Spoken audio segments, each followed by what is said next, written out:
So with this year's free agency officially beginning, we've seen plenty of moves completely change the NBA, and because of this, Kawhi Leonard is heading to Los Angeles. Now after all of these ridiculous moves went down, Kawhi was one who to nobody's surprise stayed quiet throughout the entire process to see how things panned out with everybody else first. We've seen moves that completely changed the NBA in the East, with Kyrie Irving, Kevin Durant, and DeAndre Jordan heading to Brooklyn, and because of this we even seen D'Angelo Russell dealt to Golden State. We've seen Kemba Walker replace Kyrie in Boston,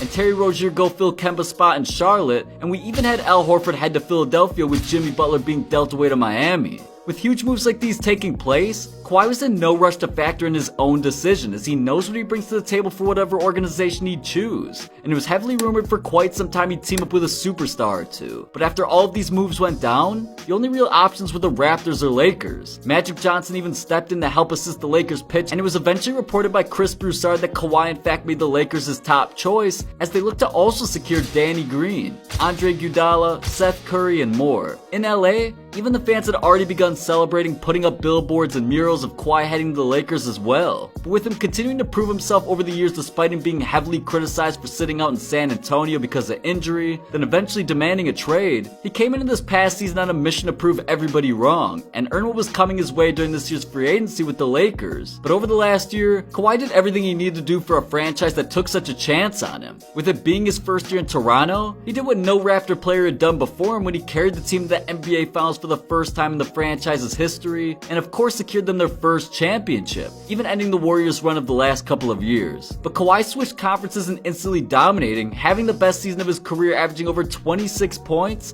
7 rebounds, and 3 assists per game, which even led the Raptors to having one of the best records in the entire league. But when it came to the playoffs, he proved his worth as one of the best players in the entire league and dominated each team he went up against. It wasn't an easy road for Kawhi, as he had to go up against a stacked Philly team with Ben Simmons, Jimmy Butler, Joel Embiid, and more, but he put this Raptors team on his back all the way to the last seconds of Game 7, even hitting one of the craziest game winners ever. With the Milwaukee Bucks being the best team in the league over the regular season, many had felt this was actually their year to bring a championship home, as Giannis had developed himself into an MVP while dominating anything that defenses threw at him. But even with Antetokounmpo being one of the best players in the league, and the Bucks having a great supporting cast around him, they ended up going up in the series but eventually felt what Kawhi was really trying to do, as he went on and dominated them the last 4 games of that series. Now going into the NBA Finals, Kevin Durant was already out due to his Achilles injury that he suffered against Houston, so many felt the Raptors had a significant chance, despite the Warriors winning the last 2 NBA Finals before this. And Kawhi once again shocked the world as he helped lead the Raptors to a 6-game series win over them, with Kevin Durant returning and re-injuring himself in the process, as well as Klay Thompson getting injured in the final game as well. But Leonard joined elite company as he won a championship in his first year there, which was his second one ever. He's one of only a few players to win championships and finals MVPs a part of different organizations, so he's earned himself this spotlight in free agency as he looks to join LA. Now go check out NBA players you didn't know had their own shoe and subscribe to stay up to date with the NBA 100%.